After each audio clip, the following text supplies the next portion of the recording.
Oh, friends, today we continue with this idea. What do we do with God? How are we to have faith in Him when circumstances are not making any sense whatsoever? Clearly, today's passage points us in that same direction. I love how the author of Exodus, Moses himself, is leading us in this way. So let's just dig right in. Remembering where we left off yesterday, we left off with this idea that Moses, or Jochebed, takes Moses to go and live with his adoptive mother, a daughter of Pharaoh. That had to be hard. So Moses ends up really enjoying life. I was thinking about Jochebed and how hard this would be to give up her son. At the same time, she would know, look, Moses is going to be fed. He's going to be clothed. He's going to, in essence, live a good life as far as having his physical needs met, right? And in a sense, we see, I guess it just strikes me that Moses, or God was preparing Moses, like God perfectly prepares Moses, that Moses would grow up within the Egyptian, I want to call it castle. Castle's not the right word, but you know what I mean. He grows up in the midst of this Egyptian royalty. He grows up near Pharaoh, such that I think he is just being prepared for his role as intercessor and leader between Pharaoh and the Israelite people. All right, so that's where we left off, and today begins one day when Moses grows up. So clearly, today's passage is all about Moses. That's the answer to our who question. Yes, there's other people, but the focus is on Moses himself. This is biographical. And when Moses had grown up. Where did I see? We see, somewhere, okay, not a necessary detail, but when Moses has grown up, what happens? I just made note of this. Like, I kind of broke today's passage up into 3 parts. And this first part, I see Moses identifying not with the Egyptians whom he's grown up with, not with the Egyptians who really he would have a very comfortable life living with them. No, he goes out to his people. He identifies with the Israelites. He calls them his people. He looked on their burdens and he saw an Egyptian beating a Hebrew, one of, again, his people. Like, that jumped out to me, his people. So clearly, Moses identifies not with the Egyptians, but with the Israelites. And I had to ask, what? Why? Why would he do this? And there were some beautiful cross references. Acts 7:23 was one. Hebrews 11:24 through 26. Oh yeah, I did write these down. Okay, here's Acts 7:23. When Moses was 40 years old, it came into his heart to visit his brothers, the children of Israel. So what happens? Why does Moses do this? Why? God brings it into his heart. Okay, and then Hebrews 11:24 through 26. By faith, Moses, this is that great faith chapter in Hebrews. By faith, Moses, when he was grown up, refused to be called the son of Pharaoh's daughter, choosing rather to be mistreated with the people of God than to enjoy the fleeting pleasures of sin. He considered the reproach of Christ greater wealth than the treasures of Egypt, for he was looking to the reward. I love how the author of Hebrews kind of sums that up. It says, look, we can have this eternal perspective, we can have God's perspective, or we can have a very earthly, worldly perspective, which the author of Hebrews calls fleeting pleasures. Fleeting pleasures. All right, there's an application for us in there. All right, so what happens then? That kind of helps us understand why Moses identifies with the Israelites somewhat. I also wondered, friends, and I might come back to this, but Moses grew up Egyptian, but he wasn't really Egyptian. He would not have looked Egyptian. He would have looked Middle Eastern, like he would have looked like an Israelite. So he looked different. And I wonder if he wasn't treated differently by the other sons of the daughters of Pharaoh, by the other children that were in the midst of the royal family. Was Moses perhaps bullied? I mean, it's kind of natural that he might have at least been made fun of because he looked different and he was different. I don't know. I don't even know that that's relevant, but in my mind, I kind of went down that bunny trail a couple of times in today's lesson, such that we see in this first paragraph, Moses murders. Moses murders. Friends, what happened? He goes out to his people. He looks on their burdens. He sees an Egyptian beating one of his brothers, a Hebrew, and he kills the Egyptian and he hides his body. Like he's doing this in secret. He looks around to make sure that no one sees. Oh, but people see, people know. There's no hiding. But I stopped to think about this, and what we need to recognize, I think, or what I saw today is Moses completely takes matters into his own hands. Yes, he sees this terrible situation. He sees circumstances that do not make sense at all, and he takes matters into his own hands. Anybody else guilty of that, friends? We try to control the situation.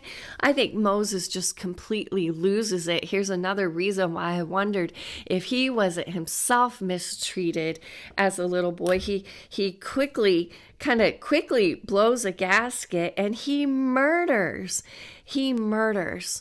He takes matters into his own hands, and now he can be of no use to his people. He needs to flee for his life. Pharaoh wants to kill him.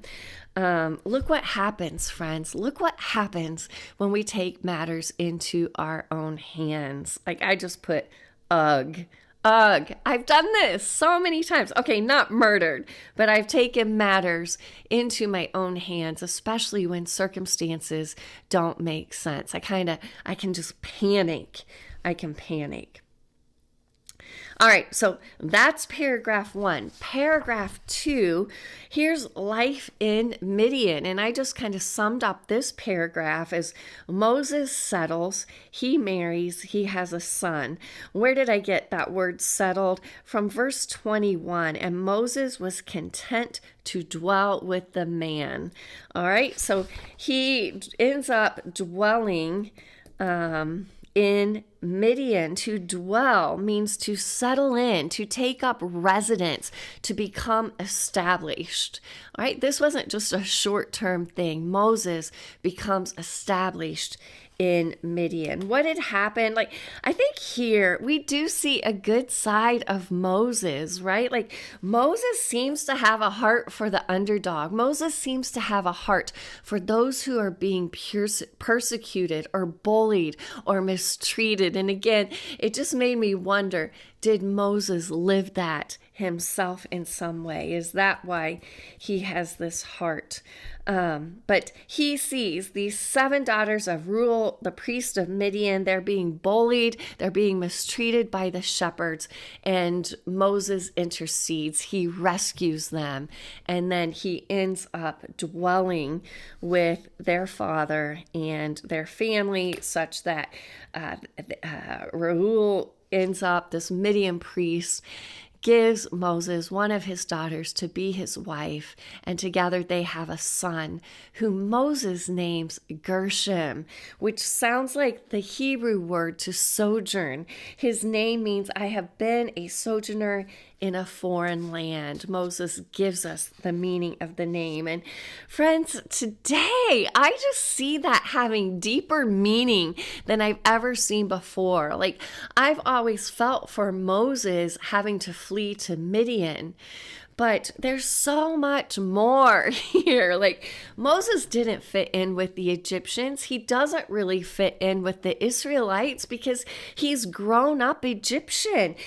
These 7 daughters call him, refer to him as Egyptian. He must in some way look Egyptian, maybe by the way he dresses, by his language, I don't know, but they refer to him as Egyptian. He's not fully Egyptian.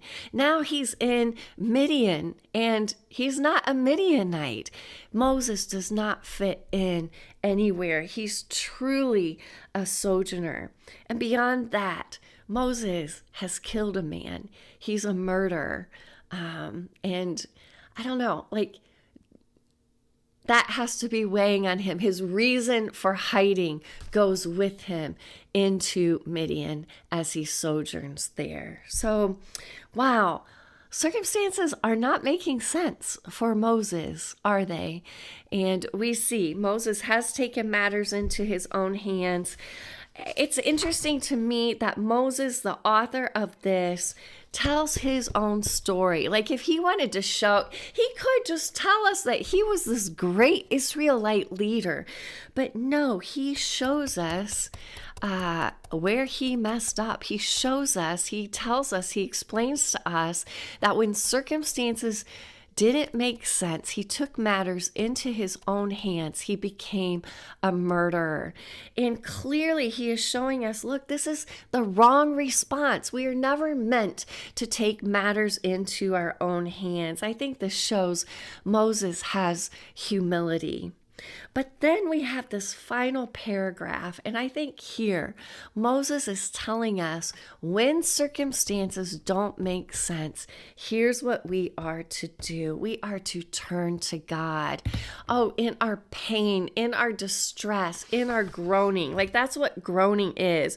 Groaning is vocally indicating pain, discomfort, displeasure, almost inarticulately. I remember my grandma losing one of her sons and the groan that came from within. It was not words, it was inarticulate, but it expressed her deep pain, her deep sorrow, her deep grief.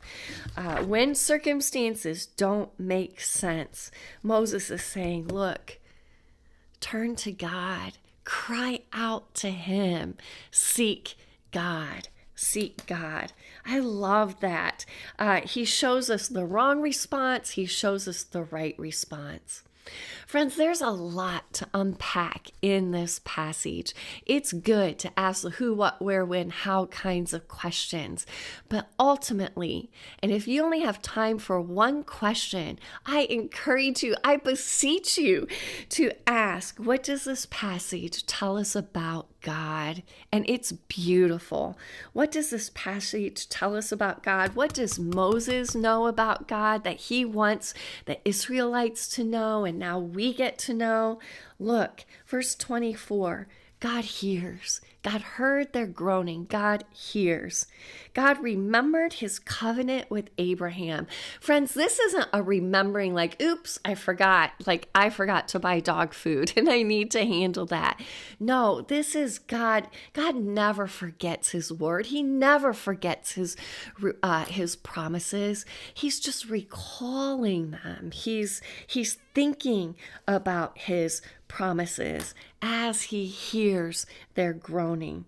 So God hears, God remembers, he knows, he remembers his covenant promise, his words to Abraham, Isaac, and Jacob, and that is passed down to these his people.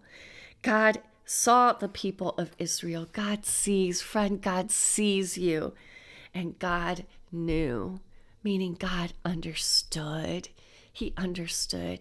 Friend, God sees you. He understands you.